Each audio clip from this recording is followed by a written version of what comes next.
तर या व्हिडिओमध्ये आपण प्लाझो पॅन्टची कटिंग आणि स्टिचिंग पाहत आहोत।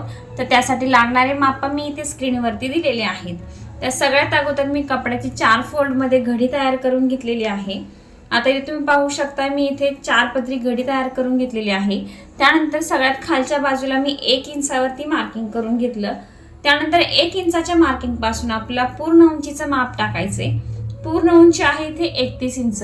तर 31 इंचावरती मार्किंग करून सरळ लाईन मारून घेतलेली आहे। त्यानंतर इलास्टिक साठी आपण इथे 1.5 इंचावरती मार्किंग करून घेतलेलं आहे।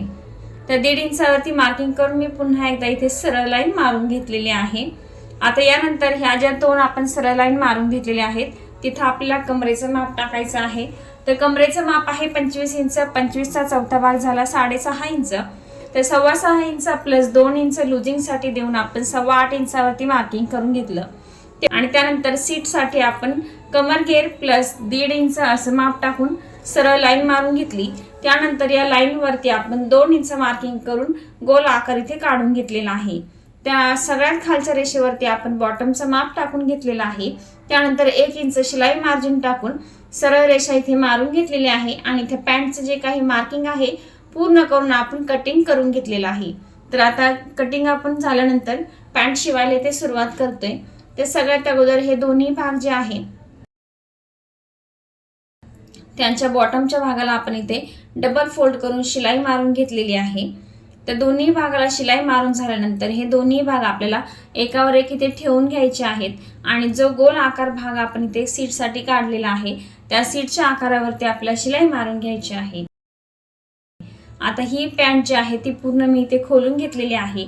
तर पायाच्या बाजूला आपण जी काही शिलाई मार्जिन इथे सोडलेली आहे तिथे आपण शिलाई मारून घ्यायची आहे। आता ही पूर्ण जी पॅन्ट आहे ती आपली बेसिक पॅन्ट तयार झालेली आहे। त्यानंतर वरच्या बाजूला म्हणजेच कमरेच्या साईडला आपण अर्धा इंच कपडा दुमडून त्याला शिलाई मारून घ्यायची आहे। त्यानंतर इलास्टिक साठी पूर्ण 1 इंच कपडा जो आहे आतल्या साईडने दुमडून घ्यायचा आहे आणि शिलाई मारून घ्यायची आहे। शिलाई मारताना 2 ते 3 इंच कपडा जो आहे आपला ओपन ठेवायचा आहे। त्यातून आपल्याला इलास्टिक यात ओवून घ्यायचं आहे। तर इथे आपली पॅन्ट जी आहे तयार होते। तर या पॅन्टचा जो काही डिटेलमध्ये व्हिडिओ आहे छोट्या छोट्या टिप्स सहित आपण आपल्या YouTube चॅनलवरती अपलोड केलेला आहे। त्याची लिंक जी आहे खाली डिस्क्रिप्शन बॉक्समध्ये मी दिलेली आहे। तुम्ही आपल्या चॅनलवरती जाऊन व्हिडिओ जो आहे ते पाहू शकता। तर इथे तुम्ही पॅन्टचा जो फायनल लुक आहे तो पाहू शकता।